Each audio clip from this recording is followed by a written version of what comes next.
Umechoka kulipia vifurushi vya gharama kubwa ilhali hutazami mechi zote? Acha kupoteza pesa zako. Kwa 5,000 tu, pata mechi zote duniani pamoja na channels za DStv, Azam TV na Ligi Kuu ya Tanzania moja kwa moja kwenye simu yako. Mahali popote, muda wowote, bila stress. 5,000 inasawa na mwezi mmoja. 10,000 inasawa na miezi miwili. Wasiliana nasi WhatsApp kwa 0659 387 069. Rudia 0659 387 069. Soka ni kwetu, burudika kiganjani kama boss. Bwana, unajua klabu za Waarabu mara nyingi sana zimekuwa na dharau na tabia ya kukejeli klabu ambazo zinatoka ukanda wa Afrika Mashariki, na hii ni kwa sababu ni miongoni mwa klabu ambazo zimekuwa na ushawishi mkubwa, lakini pia na mafanikio makubwa kwenye michezo na burudani. Sasa National Al Ahly wao wanaamini kwamba ndio klabu kubwa pekee hapa Afrika ambayo inasumbua na haiwezi katetereka kwa klabu yoyote ile. Lakini nikumbushe tu kwamba National Al Ahly hawa wameshawahi kuja kwa Mkapa, wameshawahi kupigwa na wakaondoka, lakini pia hawa National Al Ahly wameshawahi kuchezea goli 5 kutoka kwa Mamelodi Sundowns. Yes, wa kule Afrika Kusini. Hawa Mamelodi Sundowns wameshawahi kula kichapo kutoka katika klabu ya Simba. So ila wanaendelea kujinasibu na kujipapatua kwamba wao ndio klabu yenye ubora hapa barani Afrika na ndio ambao wanaweza kuwa, yani of course kwa kauli ambazo wanazitoa hapa utazisikiliza kwenye video hii,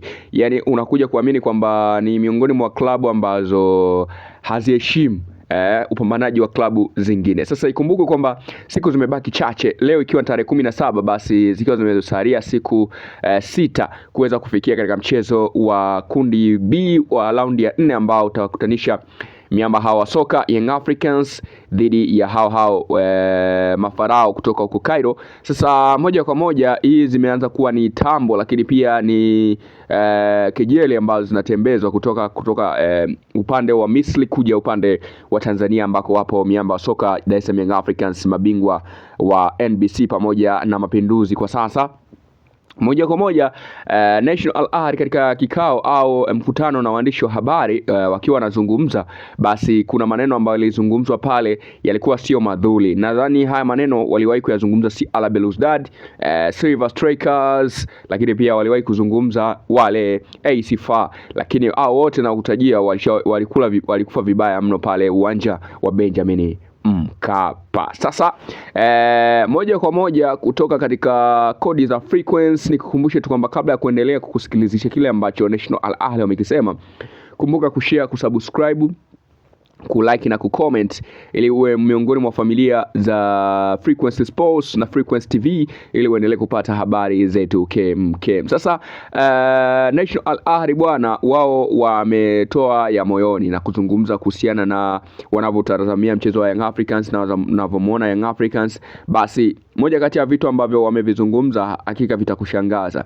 Moja ya kwanza, wanaonesha kwamba wanaidharau Young Africans na wanaamini kwamba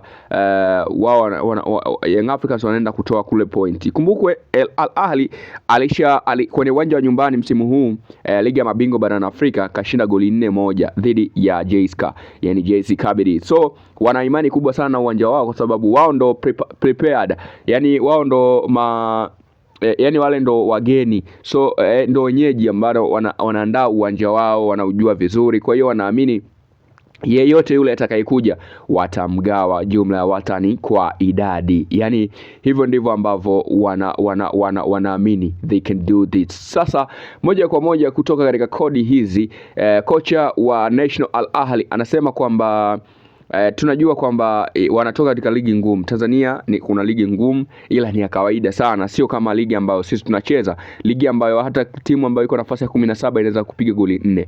Kwa hiyo niseme tu kwamba wao wajiandae sana. Kwetu sisi ni swala ambalo halina upinzani kusema tujiandae namna gani, kwa sababu tayari sisi ni wenyeji. So wao Young Africans ndio wajiandae ili kuja kukutana na sisi, sio sisi tujiandae kukutana na wao. Unaona, maneno kama hayo ni maneno ambayo sometimes yanaboa, lakini wananchi watajipanga.